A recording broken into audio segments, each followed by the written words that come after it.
The Pittsburgh Steelers are taking a break from the scouting trail to attend the league meetings. And on day one, Mike Tomlin drops some nuggets. And within those nuggets, I think we can align where the Pittsburgh Steelers are headed in the 2023 NFL Draft.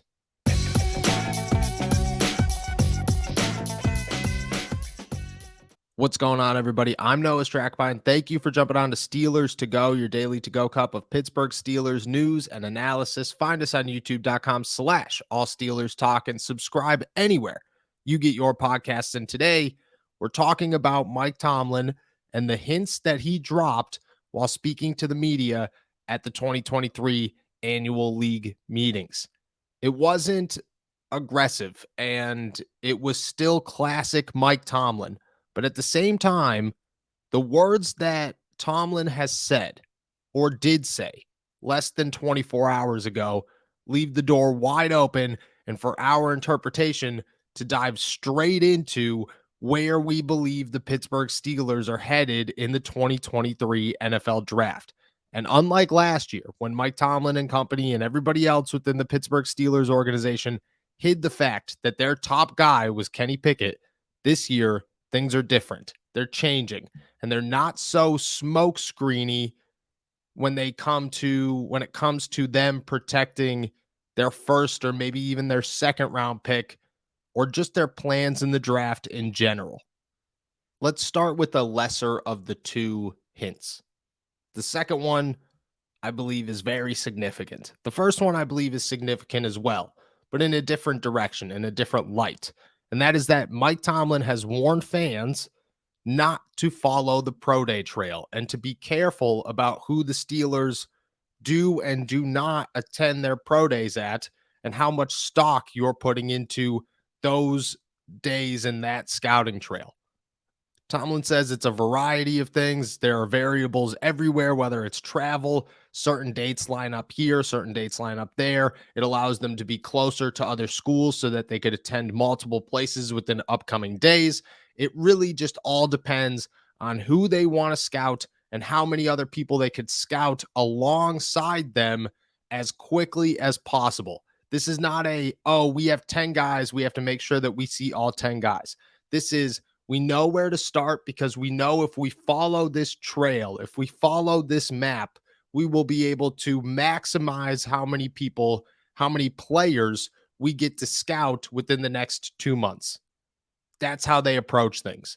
And the first name that has come to everybody's mind as I'm saying this is Jordan Addison, because people lost their mind about how the Pittsburgh Steelers will not draft Jordan Addison at the 17th pick because they did not attend his pro day, when really the Steelers never attend pro days at USC. That is never going to change because it's a West Coast team. And people toss out there, oh, well, they went to Stanford for David DeCastro. That one I got. That one made sense because he's an offensive lineman who comes loaded with so much more. And you have to understand how much more David DeCastro came with to understand why the Pittsburgh Steelers decided they were going to Stanford to make sure that they had their guy. It wasn't this year where it's, oh, okay, there's a number of positions that the Steelers can draft. Maybe Jordan Addison's on that list. Maybe he's not. Maybe wide receiver is not even on the list for a first-round pick. Back then, it was David DeCastro is our guy, and we need to make sure that he is our guy. Jordan Addison is not the Pittsburgh Steelers guy. He's on their list. He's certainly on their list, but he's not their guy.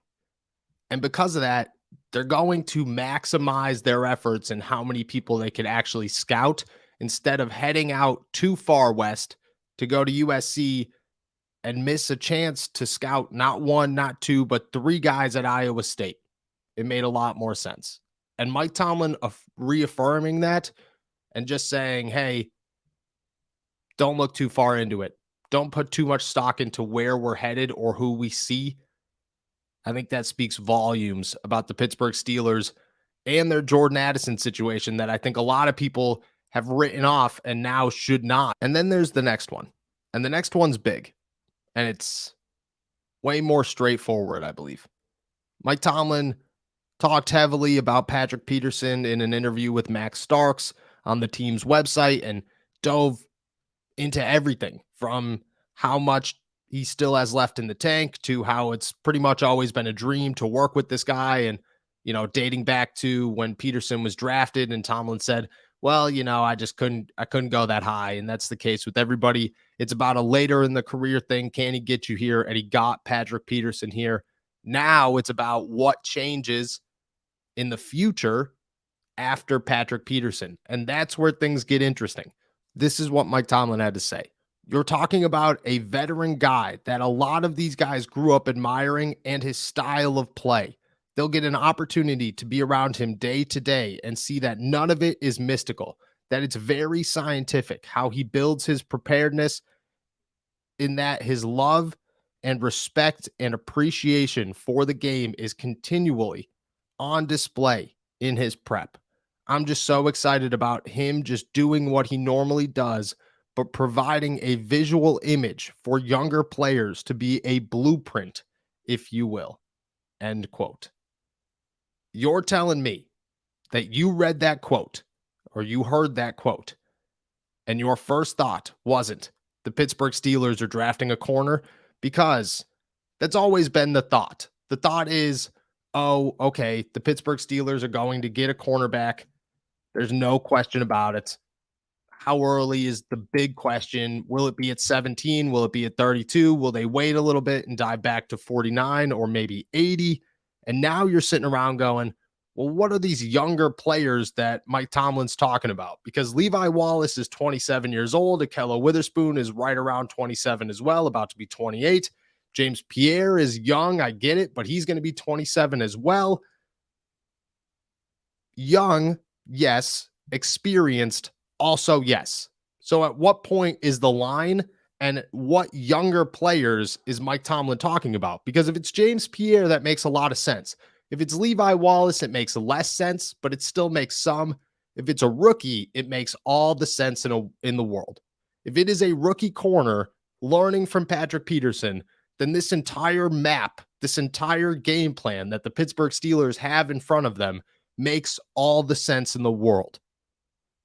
I think a lot of people, maybe myself included, and I've been asked this from time to time, whether it's at a party or talking on the phone with friends or just randomly on Twitter. Does Patrick Peterson eliminate the Pittsburgh Steelers' opportunity to draft a cornerback at 17 because Patrick Peterson isn't going anywhere for 2 years?